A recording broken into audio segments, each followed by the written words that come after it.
hello first. Hey everyone, Hi everyone. Hi. welcome to the Liming Spot podcast, your gateway to authentic Caribbean culinary adventures.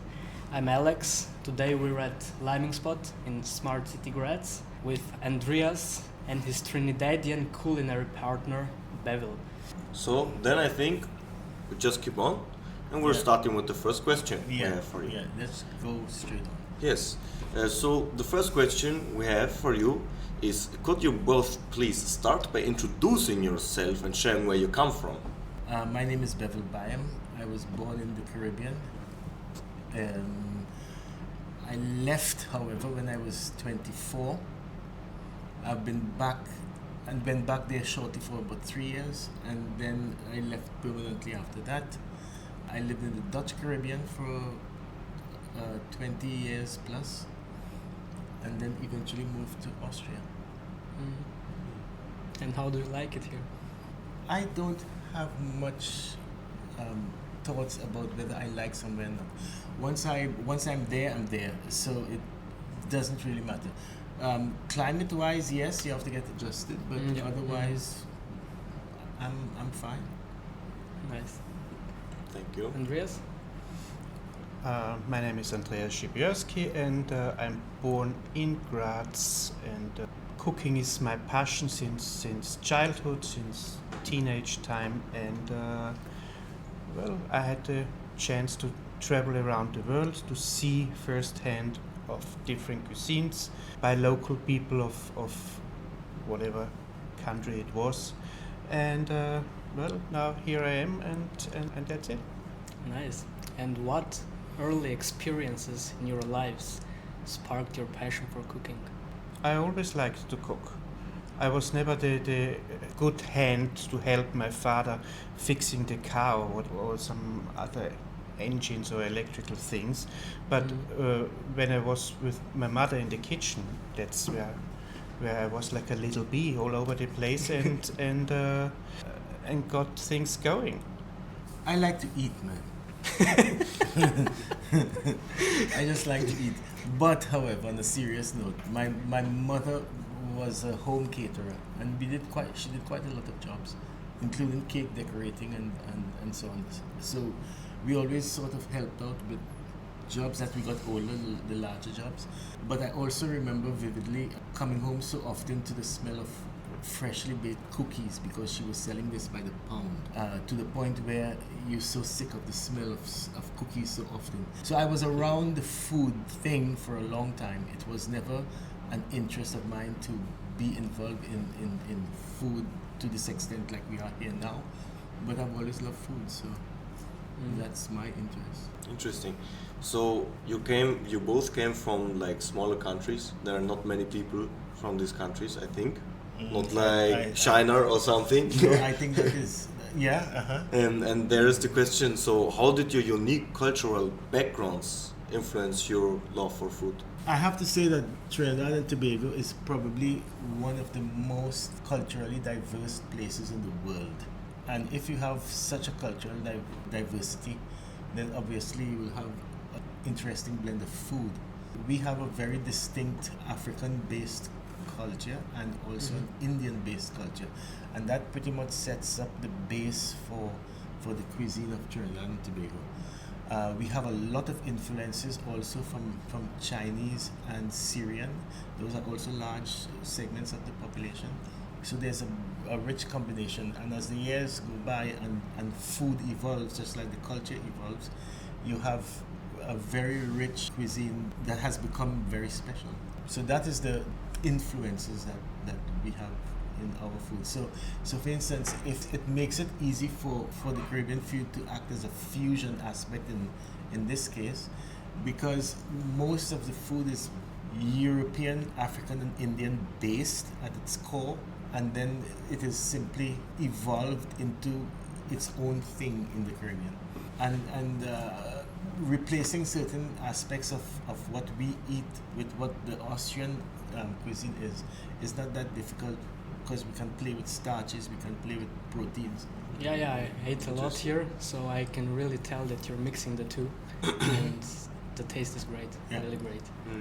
So the both for you, Andreas, maybe there is some kind of experiences you made with your cultural Austrian background, what you want to share with us, which sparked your love for food and cooking. Well, the love for food and cooking was always there.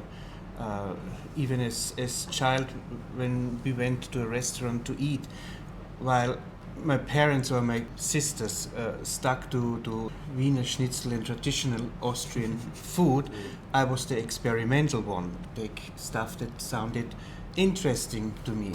Not always the best choice, but you know, once you ordered and you got the food, you had to eat it. Austria anyway is a world-known place for certain things, Sachertorte, the apple strudel, and Wiener Schnitzel and Salzburger Nockel and all that kind of stuff. If you're curious and you mix things and you come up with different results and just different, you open new doors, new windows and find out different things. Okay, perfect, thank you. So you're from Trinidad, you're from Austria. When did you realize that food was a way to connect with your roots? When was that moment? Well, if you always have been curious about food and background, well, some people like to eat, but they hate to cook. In my instant, I love both. I like to eat and I like to cook. I like to experiment. And, well, impatient as I am, I could never do something and then wait for months for results or days or weeks. No, with cooking instantly, in about 2 hours, 3 hours, you have a result. If it's the one you expected or you want, that's a different aspect. But basically, since childhood, the love for food, for cooking, and the interest is there. It's a natural born passion. How did your initial conversation lead to the vision of creating something unique in Graz? Oh, Andreas. Well, we returned in 2011 from the Caribbean to Austria. We always wanted to do something small, something nice, something, of course, special. When the opportunity came for this thing, we said, yes, the package seems to be nice, sounds good, we do it. And then what are we doing? You have to be different. Another kebab place, don't misunderstand, kebabs are nice and also Austrian or Styrian cuisine is something nice. Why should people come to us? There's plenty of Styrian restaurants, traditional Styrian restaurants or Austrian restaurants in the center of the city. So what to do? Make it a world event. And then we came up, or Bevil came up with the idea, zoom in on one little spot of the world, which is for some people perhaps never to be reached in person. And so we went to the Caribbean. And then, as much as we already have that background, he's spent some time there already, and I'm from there. It was the most sensible thing. The other advantage was that Austria does not have the same historical background like the Dutch or the French or the Spanish when it comes to relations with the Caribbean. So there is not a lot of Caribbean food, or there's no Caribbean food really available. So it was a risk, number one, and it was advantage on the other hand. A risk being you're trying to introduce something to people that they're not fully aware of, and the advantage being it is something unknown, so it can build curiosity. So it's a trial and error to see which one would win. And how would it win depends on how you do it. If this were another place, a full-blown Caribbean restaurant would work, but I don't think it would happen here because there's just not the traffic of Caribbean people to support it or to get it going. So the best way would be a fusion, not to make the food identifiable by item, but more identifiable by playing with taste. So you start experimenting with coupling different things together that can make a familiar thing become exotic just by introducing a different taste or a different level to it. So that is the approach that we try.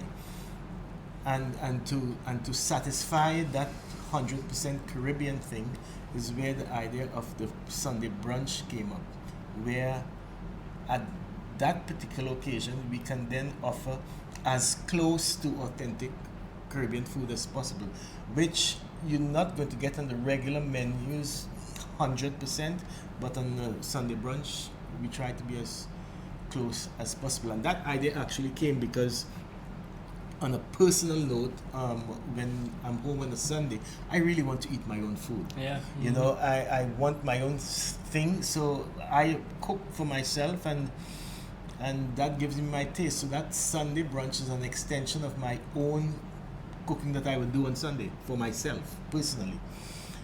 So most times people get only the things that I like. So it's not the time for experimentation. This is what I feel. This is what I feel to eat today, and this is what you get. You know, this is pretty much how the brunch is structured. Yeah, your doubles were amazing. I know, right? Yeah, it was really tasty. Yeah. Yeah, I have to say that I'm fortunate that I can make them so well.